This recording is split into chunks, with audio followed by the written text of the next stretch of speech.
AITA for asking my friend to split the bill after she brought her kids and ordered food for them. We were going out for dinner together and she expected me to pay for everything. Last week, I, a 27-year-old woman, finally managed to arrange a dinner with my longtime friend Lauren, who is 28. Lauren and I had been close since college, but lately, life had gotten busy for both of us. Jobs, obligations, just the chaos of adulthood always seemed to get in the way. So when we finally pinned down a date, I was genuinely excited. We specifically agreed it would just be the two of us. I was looking forward to a quiet evening where we could catch up properly, share all the things you cannot really say in group settings, just reconnect without distractions. We chose a cozy Mexican restaurant that I had been to a few times before. It was not super fancy, but the food was always good, the lighting was soft, and it had the kind of atmosphere that invites long conversations.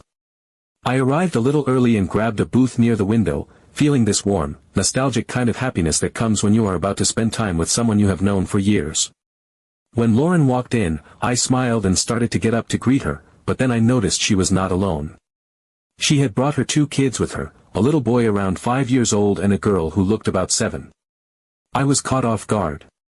She had never mentioned bringing them along. Not once. I tried to mask my surprise because, well, life happens, and maybe her sitter cancelled at the last minute. I pushed my confusion aside and greeted the kids with a big smile, trying to roll with it even though the evening I had envisioned was already shifting in my mind. We squeezed into the booth, the kids squirming and playing with the condiments on the table, and I told myself that it would still be nice. Maybe a little different than I had planned, but still good. Lauren immediately began focusing on the kids, helping them color on the kids' menus, calming them down when they got antsy, and answering a million questions. I sat there, nodding politely, realizing quickly that any deep, meaningful conversation was not going to happen tonight. Then it came time to order. I had already decided to get something pretty simple for myself, maybe an enchilada plate and a drink. But Lauren ordered a full meal for herself, a full meal for each of her kids, and then added desserts for all 3 of them. She did not look at me, did not say anything like, "Hey, hope you are okay with this," or, "Thanks for understanding." She just ordered everything like it was expected. I sat there, feeling this growing knot in my stomach, but I said nothing. I did not want to make the evening awkward, and honestly, I still hoped we could salvage a little time to talk once the kids were settled with their food. Throughout the meal, the kids were restless. They picked at their food, got up and down from their seats, fought over crayons, and Lauren spent most of the time managing them. We barely talked at all. It was loud, chaotic, and honestly kind of stressful. I kept checking my phone under the table, wondering how long I had to stay before it would be polite to leave. When the check finally came, I thought, okay, at least we can split it and head out. The waiter placed the bill at the edge of the table, and without even glancing at it, Lauren slid it over to me with a big smile and said something like, "Oh, thank you, you are such a sweetheart," like it was the most natural thing in the world. I just froze for a second, completely stunned. The bill was almost double what I had expected. Between 3 full meals, desserts, and extra drinks for the kids, it was way more than I had budgeted for. I took a deep breath and, trying to stay polite, said something along the lines of, "Hey, I thought we were going to split this." I was not rude, I was not accusatory, just clear. Lauren's entire demeanor changed instantly. She rolled her eyes dramatically, let out this huge, exasperated sigh, and muttered something under her breath about forgetting what friendship means. But she did pay her part, grumbling the whole time. I offered a tight smile, paid my own share, and we left the restaurant with a tension so thick you could cut it with a knife. I hugged her quickly and said goodbye to the kids, who were now overtired and cranky. Since then, Lauren has been sending me passive-aggressive texts. Nothing direct, but things like, "Some people forget who has always been there for them," or, "It is sad when money means more than friendship." Every message is like a little dagger, making me second-guess myself, making me wonder if I had been selfish or rude without meaning to be. I keep replaying everything in my head. Should I have just paid and moved on? Was I wrong to expect that we would each cover our own meal, especially since she brought extra people without warning? I feel guilty, because she has been a good friend in the past, but at the same time, I cannot shake the feeling that what happened was unfair. I was not consulted, I was not asked, I was just expected to absorb a much bigger expense than I had agreed to, and all without any kind of communication or warning. So here I am, asking for some outside perspective. Am I the one who acted like a bad friend? Or was it unfair of Lauren to expect me to pay for a dinner I never agreed to host? Update 1. After the whole dinner fiasco, I sincerely hoped that Lauren and I could move past it without any more strange situations. She seemed to freeze for a few days, going completely silent, no texts, no calls, no passive-aggressive comments. Part of me thought maybe she needed time to cool off, and honestly, I needed that space too. I told myself that if she valued our friendship, she would come around, and if she didn't, then maybe that was my answer. Then, almost a week later, she sent me a message. It was short and simple, just said, "Let's put this in the past." I miss our conversations so much. I will not lie, it caught me off guard. I felt a little wave of emotion hit me because despite everything, Lauren had been a big part of my life for years. We had so many memories, so many late-night talks, moments of cheering each other on through breakups, job losses, family drama. Part of me wanted to believe that dinner had just been a misunderstanding, a one-time lapse in judgment, not a reflection of the person I had called my friend for so long. So we made plans to meet again. This time, it would be different. I suggested a small cafe in the center of town, a casual, inexpensive, quiet place with good coffee and simple food. I made sure to ask, gently but very clearly, if it would just be the two of us. Lauren promised that it would. She even said she had arranged everything so she could have time to really talk, just us, no interruptions. I decided to trust her, even though there was a small knot of anxiety twisting in my stomach that I tried very hard to ignore. I arrived a little early, just like before, because I wanted to settle in, sip my coffee, and just breathe. The cafe was cozy, with soft music playing and a warm smell of baked bread and fresh pastries hanging in the air. I ordered a coffee and chose a table by the window, checking my phone and feeling cautiously hopeful that this meeting would go better. Only a few minutes later, I looked up and saw Lauren coming through the door. And my heart immediately sank. She was not alone. Her two kids were running ahead of her, arguing loudly about some video on a tablet, bumping into chairs and generally causing a small scene before they even reached the table. Lauren followed behind them, looking tired and worn down, but also somehow as if everything was completely normal. She waved at me with a smile like nothing at all was wrong, like this was exactly what we had agreed on. I felt my heart sink straight into my stomach. I sat there frozen for a second, unsure whether to get up and leave or just plaster on a smile and get through it. Against my better judgment, I stayed.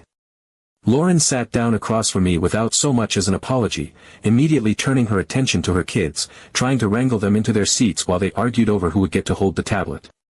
I watched them, feeling this mixture of sadness and frustration settle over me. This was not what I had signed up for. This was not the quiet, meaningful lunch I had been promised. I decided to keep it simple. I ordered a sandwich for myself, and when Lauren asked if the kids could get something, I nodded stiffly and ordered a mac and cheese for each of them and a cookie to keep them busy. Lauren only ordered a coffee for herself. I noticed she barely looked at the menu, like she had assumed I would be handling everything. When the waiter brought the bill, I made sure there was no confusion this time. I smiled politely and said, "Separate checks, please," without hesitation. I saw the exact moment Lauren's face changed. It was like I had betrayed her in the most important moment of her life.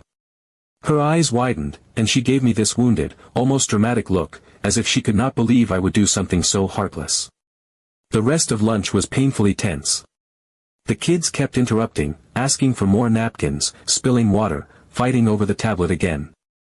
Lauren looked more and more frazzled with every passing minute, and at one point she sat there staring into her coffee like she was about to cry. I sat across from her, feeling this horrible cocktail of guilt and resentment swirling in my chest. I felt bad for her, for whatever she was going through that made her seem so exhausted and overwhelmed. But at the same time, I could not ignore that she had lied to me. She had told me it would be just the two of us. She had made me feel guilty before for not footing the bill for her and her kids.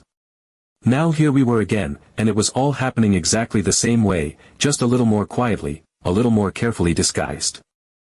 I paid for my meal, gave a tight smile, and stood up, feeling about 10 years older than when I had walked in. As I left the cafe, I knew something fundamental between us had shifted. Maybe it had been shifting for a long time and I just had not wanted to see it. I felt terrible, but then again, I did not sign up to be a free babysitter or a wallet. Update 2. About a week after the disastrous lunch at the cafe, during a time when I had almost fully convinced myself it would be best to slowly let the friendship fade out like an old photograph left too long in the sun, Lauren sent me a huge message. It was one of those texts that felt endless, the kind where you have to keep scrolling, almost bracing yourself for whatever emotional landmine might be buried in the words. She apologized, and at least at first glance, it sounded genuine. She said she never intended to spoil our meetings, that she realized how messy and unfair things had gotten. She wrote about how much she missed the way it used to be, just the two of us, no outside noise, no tension, no unexpected responsibilities creeping into the spaces meant for laughter and connection. She told me she felt terrible about how things had gone, that she understood if I was hurt, but that she truly wanted a chance to fix it, to find that easy, effortless friendship we had once taken for granted. She proposed spending an evening together, just the two of us, but this time at my place. She promised, and she emphasized it several times, no kids, I promise. Just us, a movie, pizza, like before. When I read those words, something stirred in me, something small and hopeful and painfully naive. Against every warning bell that had been installed by the last few exhausting encounters, I decided to say yes. I missed my friend. I missed having someone who knew the full, unfiltered version of me, someone who had sat with me through heartbreaks, cheered for me during victories, someone who had once felt like family. I missed the feeling of being understood without having to explain myself. I missed laughing until it hurt, staying up late with wine and stupid movies, talking about everything and nothing until the sun rose. I wanted that back so badly I ignored the part of me screaming not to trust so easily again. I threw myself into preparing for what I imagined would be the perfect, simple night. I went to the store and picked up all of our favorite snacks, things I remembered she loved, the cheesy chips we used to devour in one sitting, the chocolate-covered almonds she once declared better than therapy, the buttery popcorn we would eat straight out of the bag. I ordered 2 large pizzas from our old favorite place, thinking back to the nights we used to order a pizza each and justify it by claiming it was self-care. I pulled out the softest blankets I owned, fluffed the pillows, lit a few candles so the apartment felt cozy and warm, wrapped in that soft kind of light that makes everything feel closer, safer. I even made a little playlist of background music to have on before the movie, songs that belonged to the soundtrack of our friendship, as if I could summon back the version of us I missed so badly with just the right setting. When the doorbell finally rang, I practically skipped to the door, grinning like a fool, my heart light for the first time in what felt like weeks. I was ready to let the past mishaps go, to move forward, to laugh and reconnect and feel like we belonged in each other's lives again. And then I opened the door. There was Lauren, not alone, but standing there with her 2 children flanking her, each struggling to carry an armful of toys that were already threatening to spill onto the floor. Lauren herself had a massive tote bag slung over her shoulder, bulging with what looked like an entire overnight kit. Her face lit up like this was the most natural, expected thing in the world, as if she had not made any promises or assurances at all. Before I could even process what was happening, before I could get a single word out, she breezed past me into the apartment, announcing in a bright, too cheerful voice that she thought the kids would just play quietly in the room, as if that made it all okay. I stood there in the doorway for a few long seconds, still gripping the handle, stunned into complete immobility. All the careful preparation, the anticipation, the hope I had built up like a fragile little house of cards collapsed instantly. My living room, my safe, carefully curated space, was invaded within minutes. The kids tore into the pizzas before we had even sat down, each grabbing multiple slices with greasy fingers, leaving sauce and cheese trails in their wake. They ran screaming from one room to another, arguing over which toys belonged to whom, shoving each other, knocking into the coffee table so hard one of the candles wobbled dangerously. Lauren barely seemed to notice. She sank onto the couch with a weary sigh, pulled out her phone, and started texting, tossing out half-hearted shushing noises every now and then without really looking up. Every few minutes she would murmur that they were just excited, as if that somehow erased the chaos rapidly unfurling around me like a storm. We never even made it to the movie. Every time I tried to steer us towards sitting down and watching something, someone would start crying, or a loud shriek would erupt from another room, or there would be another demand for snacks.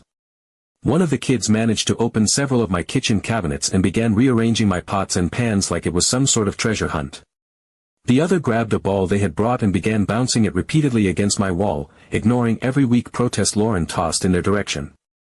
I sat there helplessly, surrounded by the noise and mess, feeling like a guest in my own home, invisible, irrelevant, completely sidelined in what was supposed to be my own evening. An hour into this disaster, when one of the kids managed to append an entire bowl of popcorn onto my carpet, something inside me gave way. I realized that if I kept pretending this was okay, if I kept swallowing my own anger and sadness, I would end up resenting Lauren far more than I already did. I stood up slowly, feeling like I was moving through thick syrup, walked over to where Lauren sat scrolling through her phone, occasionally glancing at the kids wrestling on my floor, and told her bluntly that she needed to go. Her face twisted immediately into a look of wounded betrayal, as if I had just slapped her across the face. She said nothing, just stiffly gathered her things while calling her kids in a sharp voice. They shuffled out the door with toys and trash in tow, and the door clicked shut behind them with a finality that seemed to echo through the messy, wrecked remains of my living room. I stood there for a long time, surrounded by the scattered debris of the night I had so desperately wanted to be different: crumpled napkins, greasy pizza boxes, half-eaten snacks, overturned bowls, sticky smears across my coffee table. I felt hollow, gutted by the sharp ache of disappointment and anger, sadness and embarrassment all tangled together. I had wanted so badly to believe things could go back to the way they were, that the friend I missed still existed somewhere underneath all of this chaos and thoughtlessness. Honestly, it was one of the worst nights of the past year. I felt terrible, but then again, I did not sign up to be a free babysitter or a purse. Update 3. The next day, while I was still sitting in the wreckage of my mood and trying to scrub the last bits of pizza grease off my coffee table, Lauren texted me again. She said she wanted to talk. At first, I just stared at the message, my stomach knotting up into a tight, familiar ball. A big part of me wanted to ignore it altogether, to pretend I had not seen it, to protect the fragile shred of peace I was trying to rebuild. I doubted whether I should even consider meeting her after everything that had happened, but another part of me, the part that still remembered the years of real friendship, the laughter, the late-night conversations, felt a pull toward giving her a chance to explain herself. I agreed, but this time, I set the terms. We would meet at a small coffee shop not far from where I lived, neutral territory. A public place, bright and open, where there would be no surprises, no children bouncing off the walls, and most importantly, where I could leave at any time if things went sideways again. The coffee shop was quiet when I arrived, filled with the low hum of conversation and the comforting clink of mugs against saucers. I chose a table by the window, somewhere I could look out at the street if the conversation got too heavy. I ordered myself a coffee and sat there, watching people walk by, bracing myself for whatever version of Lauren was going to show up. When she finally walked in, I barely recognized her. She looked completely drained, like someone had taken the vibrant, energetic person I used to know and replaced her with a ghost wearing tired clothes and carrying invisible weights. She spotted me, gave a weak smile, and made her way over. When she sat down, it was not with the breezy, chaotic energy she had brought into my apartment the night before. It was more like she folded into the chair, as if even sitting upright was an effort. She sighed, a long, exhausted sound that seemed to deflate her even further, and then she began to talk. Her words came out in a slow, halting rhythm, like she was trying to hold herself together as she spoke. She told me that the last few months of her life had been nothing short of chaos. She and her husband were in the middle of a messy divorce. He had moved to another city for work, leaving her completely alone with 2 young children to raise, without support, without backup. There had been fights, betrayals, long nights of crying after the kids went to bed. She was drowning under the weight of it all, scrambling to keep her head above water, trying to be everything to everyone while getting almost nothing in return. She explained that she had no one nearby to help. Her parents were far away, and paying for a nanny or even regular babysitting was out of reach right now. Every day was a tightrope walk between keeping her job, keeping her kids fed and safe, and trying to hold on to some tiny thread of her own identity in the process. She said she had brought the kids to our meetings because she did not have a choice, because she could not afford to say no when they needed her, and because, deep down, she had thought I would understand her situation. She had hoped that if she did not explicitly ask for help, I would somehow see what she needed and offer it freely, the way friends are supposed to. I listened. I really, truly listened. I let her pour it all out without interrupting, without jumping to judgment. And it hurt, because part of me did understand. It hurt to see someone I cared about in so much pain, worn so thin by circumstances she could not entirely control. It hurt to realize how much of what I had experienced as thoughtlessness and disrespect had been fueled by desperation and loneliness on her side. But at the same time, I knew I had to be honest, both with her and with myself. When she finally finished talking and sat there staring down at her coffee like it might give her answers, I took a deep breath and told her what I needed to say. I told her that I was sorry she was going through so much, that I hated knowing she was suffering, and that I wanted to be there for her in ways that felt healthy for both of us. But I also told her, clearly and firmly, that I was not her babysitter. I was not her backup parent, and I was not an open wallet. I had no obligation to step in and fix everything that had gone wrong in her life, no matter how much I cared. I explained that from now on, we needed clear rules between us. If she wanted to see me, she had to be upfront about what the situation was, whether she wanted it to be just us, or whether the kids would be coming too. No more surprises. No more sudden ambushes at my doorstep.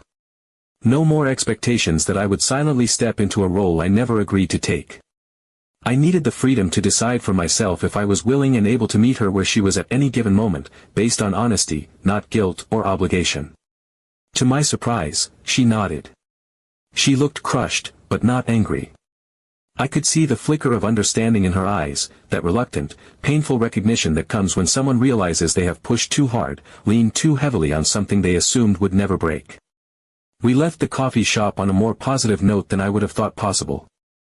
There were no hugs, no promises of everything being perfect again, just a quiet, mutual agreement that if we were going to salvage anything from the wreckage of our friendship, it would have to be rebuilt slowly, carefully, and on terms that honored both of us. I still want to support her.